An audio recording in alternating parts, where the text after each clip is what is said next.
दोस्तों, इंसान को ज्ञान प्राप्त करने के लिए विभिन्न माध्यमों की आवश्यकता होती है। ट्रैवलिंग करना इन्हीं माध्यमों में से एक महत्वपूर्ण माध्यम है। ट्रैवलिंग करने से हमारी इमेजिनेशन को नए नए आयाम मिलते हैं। ट्रैवलिंग के साथ साथ अगर हमें उस क्षेत्र के बारे में कोई अच्छी किताब और रिसर्च वर्क मिल जाए तो ज्ञान की वृद्धि उस स्तर तक पहुंच जाती है जहां हमें मार्गदर्शन के लिए किसी और की सहायता की ज़रूरत नहीं पड़ती है। दोस्तों, आज हम आपको एक ऐसी ही किताब का सार सुनाने जा रहे हैं जिसे सुनकर आप ज़रूर पब्बर नदी घाटी में विजिट करना चाहेंगे। वैसे तो हिमाचल के बारे में बहुत सारी किताबें लिखी गई है, लेकिन जगमोहन ब्लोखरा द्वारा लिखित बुक दी वंडरलैंड हिमाचल प्रदेश इन सब में से एक बहुत ही बेहतरीन और उम्दा किताब है। आगे मैं जगमोहन ब्लोखरा के शब्दों में ही आपको हिमाचल, खास तौर पे की पब्बर नदी घाटी के बारे में लिखी गई महत्वपूर्ण बातों को बताने जा रहा हूँ।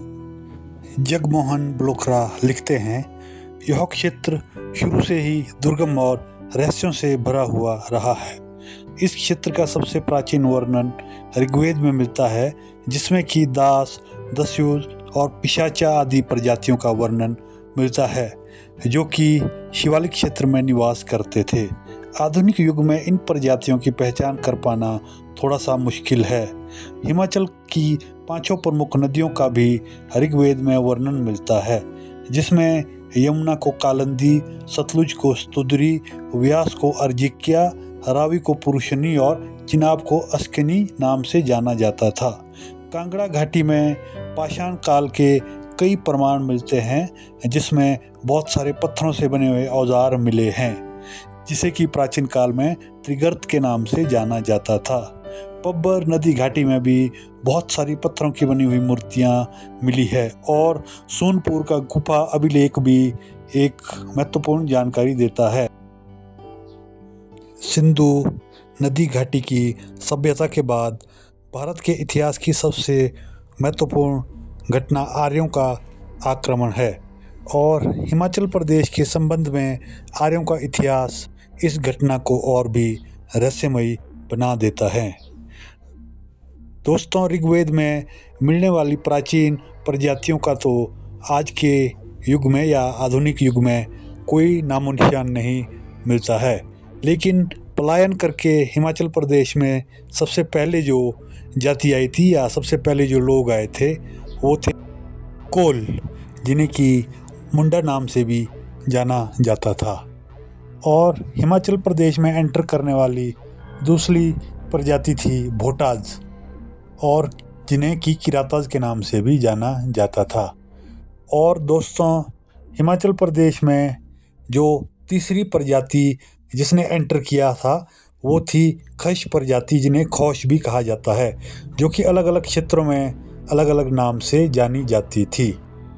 दोस्तों, खश प्रजाति को इंडो आर्यन ही कहा जाता है या इंडो आर्यन का एक कल्ट कहा जाता है, लेकिन इस चीज़ में भी कॉन्ट्राडिक्शन है कि इंडो आर्यन और खश प्रजाति में क्या संबंध था। तो जगमोहन ब्लोखरा जी के अनुसार हम ये मान सकते हैं कि हिमाचल प्रदेश में इंडो आर्यन के रूप में एंटर करने वाली प्रजाति को खश कहा जाता है, जिनका कि प्राचीन प्रदेश जिसे खश देश कहा जाता है, जो कि नेपाल और नॉर्थ वेस्ट फ्रंटियर स्टेट के बीच स्थित था। गंगा और यमुना की नदी घाटियों की तरह ही हिमाचल प्रदेश में भी इंडो आर्यन ने कुछ एक जनपद की स्थापना की थी, जिनमें से कि औदुंबर्स, कुलिंदाज, कुलुताज और त्रिगर्त 4 ऐसे जनपद थे जिनका कि महाभारत में भी वर्णन मिलता है। इनमें से त्रिगर्त के राजा सुशर्मा चंद ने तो महाभारत के युद्ध में कौरवों की तरफ से भाग लिया था। दोस्तों, हिमाचल प्रदेश में कुछ एक प्रजातियां तो ऐसी थी जिनका सीधा संबंध भगवान से जोड़ा जाता था। ऐसी प्रजातियां थी यक्ष, गंधर्व और किन्नर्स, जिनका कि सीधा संबंध भगवान से जोड़ा जाता है। इनमें से किन्नर एक ऐसी प्रजाति है जो अभी भी किन्नौर ज़िले में रहती है। प्राचीन किन्नरों से आधुनिक किन्नरों का संबंध भी अभी क्लियर नहीं है और इस पे बहुत सारी रिसर्च करने की ज़रूरत है।